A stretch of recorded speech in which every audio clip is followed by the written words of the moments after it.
ನಮ್ಮ ಮಗಂದು ನನ್ನ ಹೊಟ್ಟೆ ತಣ್ಣಗೈತಿ ಉಳ್ದನ್ರಿ. ಮಕ್ಕಳು ಸಣ್ಣವಲ್ಲ ಆ ವಯಸ್ಸಿಗೆಲ್ಲ ಉಳ್ದಂಗ. ಇಲ್ಲಾಂದ್ರೆ ಇಟ್ಟತಿ 3 ವರ್ಷ ಆಯ್ತ್ರಿ, ಮರ್ತ್ ಬಿಡ್ತಿದ್ದೆ. ಹಿಂಗೆ ಮಕ್ಕಂಡತ ಡಿಸ್ಕಸ್ ಮಾಡ್ತಂದ್ರೆ ಹಿಂಗ್ ಹಿಡಿ ದಿವ್ಸ. ಮತ್ ಇವಾಗ ಈ ದುಡ್ಕೊಂಡ್ ತಿನ್ನುವಾಗ ಹಿಂಗ ಆಗೇತ ಅಂದಾಗ ದೇವ್ರ ದಯಿಂದ ನಮ್ ಜೀವ ಉಳಿದಿದ್ದೆ ಹೆಚ್ಚು ಸರ್. ಅದ್ ನಮ್ ಇಬ್ಬರು ಜೀವ ನೆನೆಸ್ಕೊಂಡ್ಬಿಟ್ರೆ ಇದಕ್ಕಪ್ಪ ಬದುಕಿ ಈಗ ನಂದುನು ಕಂಡೀಷನ್ ಅಷ್ಟು ಚೆನ್ನಾಗಿಲ್ಲ ಸರ್. ನನಗೂ ಈಗ ಸ್ವಲ್ಪ ಓಡಾಡಿದ್ರೆ ಸಾಕು ಪೇನ್ ಬರುತ್ತೆ. ನಾವಿದ್ರು ಒಂದೇ ಸತ್ರು ಒಂದೇ ನಂಗೆ ಆಗ್ಬಿಡ್ತೀವಿ ಸರ್ ಜೀವನದಾಗ.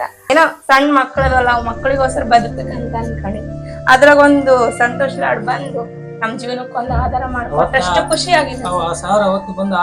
ಆಶ್ವಾಸನೆ ಕೊಟ್ಟಿದ್ದಕ್ಕೆ ಅರ್ಧ ಜೀವ ಬಂದಂಗ.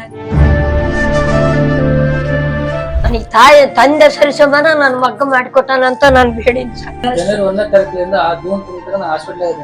6 ತಿಂಗಳು ಹಾಸ್ಪಿಟಲ್ ಬಿಟ್ಟು ಬಂದೆ. ಹಿಂಗೆ ಎದ್ದು ಕೂಡ ಆಗ್ತಿದ್ದಿಲ್ಲ ಅವ್ರು ಸ್ವತಂತ್ರವಾಗಿ.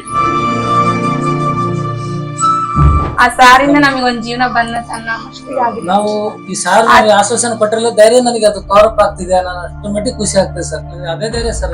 ಆ ಸಾರ್ ಆಶ್ವಾಸನೆ ಕೊಟ್ಟಿದೆ ನಮ್ ಇವ್ರು ಇಷ್ಟ್ರ ಮಟ್ಟಿಗೆ ಓಡಾಡಂಗ.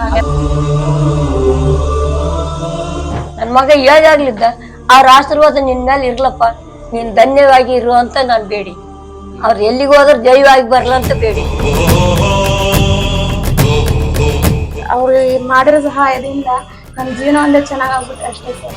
ಎಲ್ಲ ಜೀವನ ಏದಕ್ಕೂ ಬೇಡ ಅನ್ನಂಗ ಆಗುತ್ತದೆ. ನಾವು ಬದುಕಿದ್ದು ವೇಸ್ಟ್ ಅನ್ನಂಗ ಆಗುತ್ತೆ ಸರ್. ಆ ಸಾರ್ ಮಾಡ್ಕೊಟ್ಟಿರೋದ್ರಿಂದ ತುಂಬಾ ಖುಷಿ ಆಗ್ತಾ ಇದೆ.